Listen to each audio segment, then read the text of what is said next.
This video gives a brief overview of each character in a tier list format. Please be aware that Genshin Impact for the most part is a single player experience, and the intention of this tier list video is to evaluate characters based on their performance in the Spiral Abyss and other time trial challenges. One of the first party members to join you in the game, Amber's primary role consists of puzzle solving before you acquire a better archer or pyro user. Her whole design is rather underwhelming since Amber suffers from an identity crisis. Her elemental skill deploys a dummy that pulls aggro from the enemies but only explodes for a minuscule amount of damage. Overall, Amber's weak damage output and bad mix of support and burst roll makes her only worth investing into if you like her design or prefer playing a low tier character. She is the only character in the game so far who can counter enemy attacks. Her elemental skill, Tight Collar, allows her to enter a stance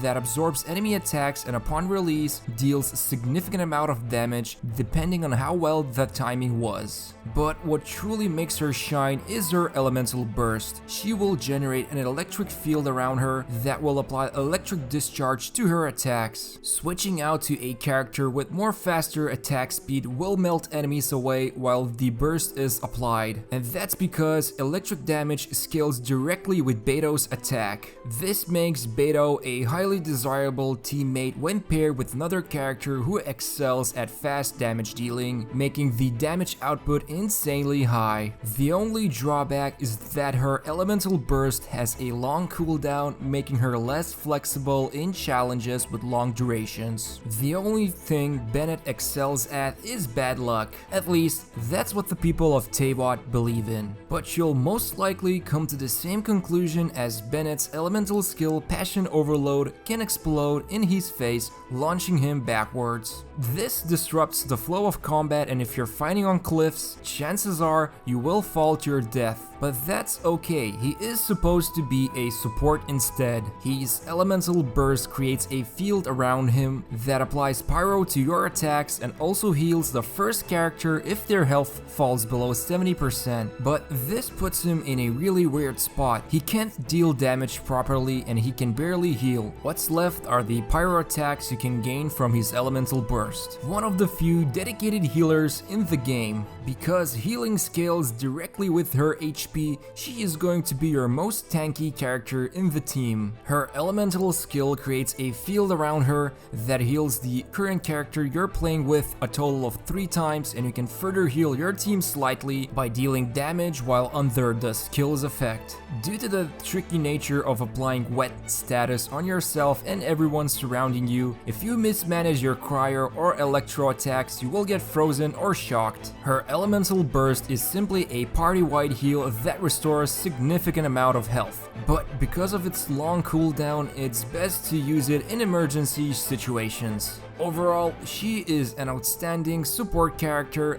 that will provide excellent heals to your team. Chongyun is currently the only character in the game that can almost provide consistent cryo buff for the team. His elemental skill deals damage to surrounding enemies and leaves a field that converts attacks into cryo damage. His burst has low cooldown and low energy cost, which makes him a very desirable damage dealer, if only for brief moments. But his damage output overall isn't the greatest, and his cryo buff only works for greatsword, polearm, and sword users. All in all, Chongyun is an excellent choice when building a close combat team by providing low cooldown support and burst attacks. Diluc does one thing and does it well: exceptionally high burst damage. His skill can be used to perform up to 3 flaming slashes, which can be mixed together with your regular basic attacks. Essentially, you can perform 3 basic attacks, end it with 1 flaming slash, and repeat the process 2 more times. On the last constellation upgrade,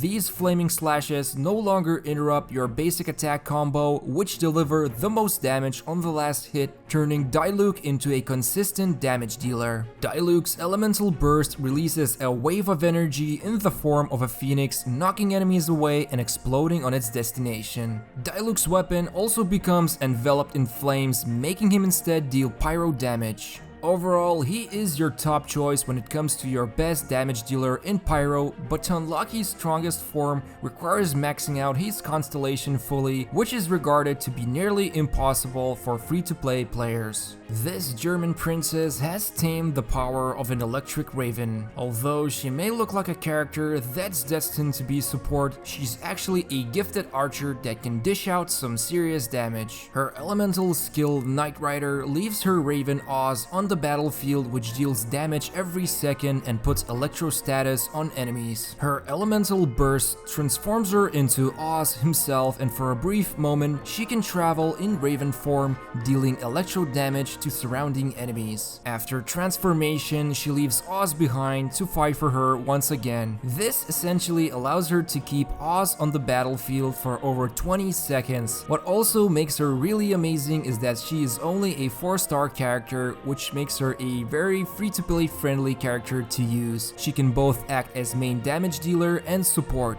The acting grandmaster of the knights herself, Jean, is quite a scary lady to have on your team. Her charged basic attack can launch enemies upward with a delayed fall time, making it exceptionally easy to control small groups of enemies. Her elemental skill, on the other hand, is on a whole nother level when it comes to having fun. She can either let out a short blast that scales very well with her attack, or she can hold the skill down and suck the enemies in and blast them away in a direction perfect for throwing them off in high places for instant kills. Her elemental burst heals the team and launches enemies in air, afterwards leaving a restorative field that provides continuous health regeneration. Jean is basically a utility character that can provide great burst damage and heal everyone in the process. She can also fill the niche of knocking enemies away, which can be especially useful in Spiral Abyss floors with no walls. The second character that joins your party voluntarily. His fate closely resembles Amber's, waiting to be replaced by another cryo user. He has a simple elemental skill that releases a small blast of cryo that deals very mediocre damage. His basic attacks are fine for a sword user, and his charge attack works similar to the main protagonists. But the reason it's so hard to make Kaeya viable is his elemental burst. It creates icicles around him that damage enemies in a very small area. Not only that, but they also deal underwhelming damage. Keqing beats her competition when it comes to mobility and speed. Her basic attacks have the fastest delivery, and her elemental skill allows her to traverse not only on land but air too. She can drop an electrified stiletto on the ground or even midair and then use her charge attack to trigger a powerful electro explosion. But what's really exciting is that instead of detonating the stiletto, she can activate the skill again and teleport directly back to it, which opens up many exploration and combat possibilities. Finally, her elemental burst makes her vanish and deal surrounding enemies massive electro damage. All of these skills come pre-packaged with short cooldown times and excellent scalable stats, making Keqing one of the most deadliest damage dealers in the game. Looks can be deceiving, or rather explosive. Klee's elemental skill throws bouncing bombs that leave field of mines after explosion. Although enemies caught in these mines only take small amounts of damage, she can actually trigger her skill twice, making it 2 times more dangerous. But the elemental burst is what truly makes her a menace. It will attack enemies around her, dealing considerable amounts of damage while she can still do her basic attacks or even throw more bombs from her skill. The only downside is that she loses the burst if you switch her out, so you need to keep her on the field. Luckily, she performs great as the main damage dealer. You can't have a gacha game without your typical man-eater. Sadly, this is the only part where Lisa excels at. For that, she is definitely an SS tier character. But when it comes to her elemental skill, you need to remain stationary and charge it to deliver damage that's only as good as how many conductive stacks you've applied. It also doesn't help that her elemental burst, while dealing excellent damage, has a large energy cost and pushes enemies out of its killing zone. She's great when you're starting out and can even act as a reasonable electro support, but her lack of survivability, slow cooldowns, and long setup makes her less desirable for more challenging Spiral Abyss floors. This self-proclaimed astrologist is also the master of water magic. Mona's elemental skill is similar to Amber's. She summons a water phantom that pulls the aggro of nearby enemies, dealing continuous hydro damage that also explodes after a set duration. Her dash makes her go underground and travels faster than anyone else in the game. Her elemental burst traps smaller creatures in a bubble that take increased damage and also have wet status on them. After the bubble pops, trapped enemies take massive damage. Mona's playstyle is a mix of support and fast burst damage, so she is an ideal party member to have when trying to fill for a more flexible role. One of the 3 Geo users that got released with the game. She can gather Star Jades by performing basic attacks which can be unleashed alongside her charged attack. While this is nice, you lose the accumulated Star Jades if you switch to a different character, but her real damage comes from a combination of elemental skill and burst. The skill places a jade screen that blocks enemy projectiles and deals damage when summoned initially, while her elemental burst unleashes a nasty projectile attack that deals increased damage if jade screen is already deployed. This combo attack can be achieved quite frequently due to the low cost of the elemental burst, but few things set her back in this tier list. First, she is of Geo element, which loses out on interaction with other elements. She also needs to be constantly repositioned to collect Geo crystals to keep the shield up, and her basic attack build-up loses potential if you switch her out. Overall, she is an excellent burst damage dealer that suffers from few setbacks. The maid from Knights of Favonius will most likely be in everyone's roster due to beginner wishes. Her elemental skill creates a Geo shield around her that persists even when switching to another party member. This shield can absorb damage and gives Noelle the ability to heal her team on her basic attacks. Her elemental burst deals small amount of damage to surrounding enemies and provides Noelle with 15 seconds of the following buffs. Basic attacks gain larger reach,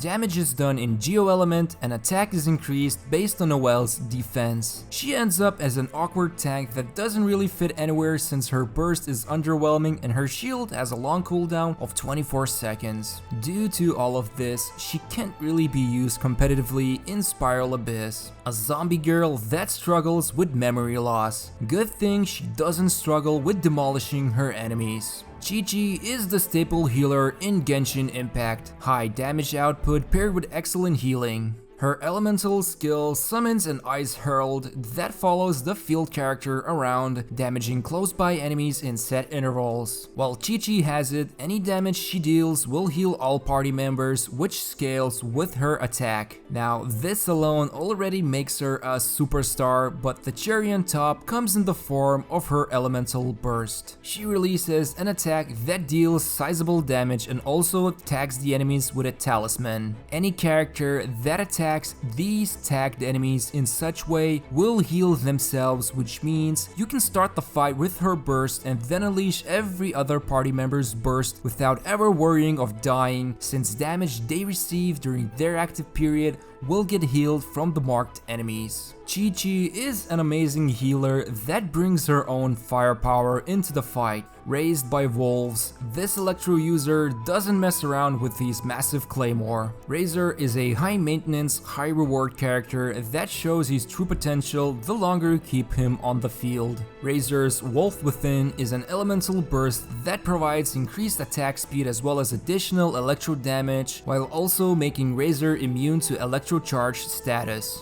This elemental burst can be reused very frequently due to how his elemental skill works. Each time he uses it, he lands a claw attack on the enemies in front and generates one electro sigil, which increases his energy recharge rate. Gaining more of these sigils allows Razor to quickly regenerate his elemental burst and get back into Wolf Within. Razor's one and only role is to be the main damage dealer, so building a team around him is highly advised. A shy alchemist that brings her own chaotic potions to the battlefield. Sucrose is a pretty simple character in terms of complexity. The skill creates a whirlwind that pulls enemies in and damages them, while the elemental burst will do the same, except it will pull and launch enemies into the air 3 times in a row. The problem with elemental burst is that the cooldown and energy requirements are too high. Equipping her with elemental mastery or any items that provide reduced elemental burst cooldown could make her more viable, but at the moment her purpose is her elemental burst, the main protagonist of the story, or in other words, you. Currently, both the Geo and Anemo versions of your hero are lackluster and get outclassed by nearly every other character in this tier list. But on the upside, you can unlock a lot of constellations for free just by progressing through the story, so the Traveler will feel very strong until late game or more difficult floors in the Spiral Abyss. Once we start receiving new content updates, the Traveler will be the master of all 7 elements. This puts your main protagonist in a lucrative position. You can either decide to avoid investing resources or gamble on the 5 unreleased elements. All in all, the Geo version of the Traveler is slightly weaker than the other one, but if you're into long-term speculation, it could pay off in the end. This playful bard will be sought after by many.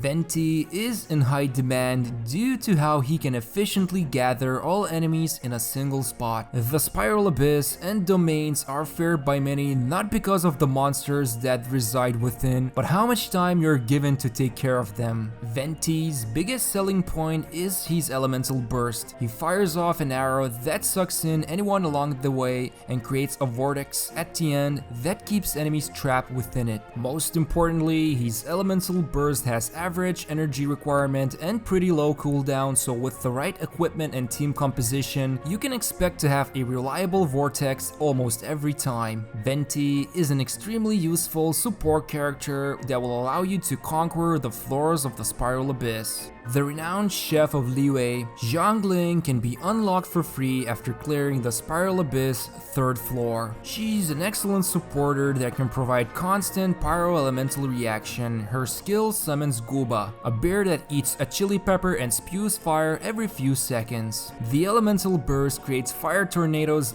that revolve around you and will remain even if you switch to another character. While both the damage output from Guba and Pyronado are jaw-dropping, the primary purpose of Xiangling is to provide her pyro to cause elemental reactions. Overall, she is an excellent choice if you're looking for a strong support character. Because Xiao was unavailable during China's soft launch, it's impossible to determine his tier just yet because he previously acted as a main damage dealer and we're unsure whether he will be buffed or nerfed during the official global launch. We keep our tier list updated on our website gachagamer.com, link in the description, so you can see his placement once the video is few days older. While some characters are busy healing others, Xingqiu focuses on mitigating the damage. His primary mechanic revolves around rain swords. You generate them by either the elemental skill or burst. These swords remain even when switching to another character. Once you get damaged, one of these swords shatter and reduces the damage taken, and also heals the character based on Xingqiu's max health.